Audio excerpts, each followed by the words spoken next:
C'est terrible ce qui se passe. Hein. Oui, en effet, c'est très important de montrer ces images. Et en effet, bravo pour vos reporters qui vont dans des zones extrêmement dangereuses.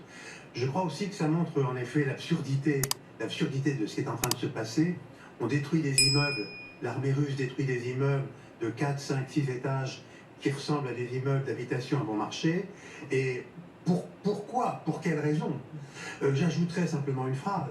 Et nous ne faisons rien. Car nous ne faisons rien. C'est ce qu'a dit d'ailleurs Zelensky en disant ça va, vous dormez bien? Je trouve qu'il a raison parce que en voyant ces vieilles personnes sortir des sous-sols un peu comme des animaux pour venir chercher un peu de soutien alimentaire qui ait pu parvenir là, et puis pour des soutiens alimentaires ou humanitaires qui arrivent quelque part, et il y a des tas d'endroits où ça n'arrive pas et où les gens meurent tout simplement. Eh bien, regardons les bras croisés, ces ruines sous la neige. C'est ce qu'on a regardé à Grozny, c'est ce qu'on a regardé en Syrie, c'est ce qu'on regarde maintenant aujourd'hui en Ukraine. C'est la technique de bombardement de l'armée russe et de faire le plus de morts possible chez les civils.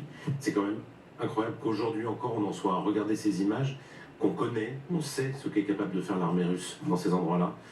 Elle l'a fait, je le répète, en Tchétchénie, en Syrie récemment, et il continue à le faire aujourd'hui en Ukraine, et pour l'instant on ne bouge pas. Oui, ces images sont saisissantes, Florent Valillot, et qui montrent la détermination froide de Poutine pour s'emparer de cette ville.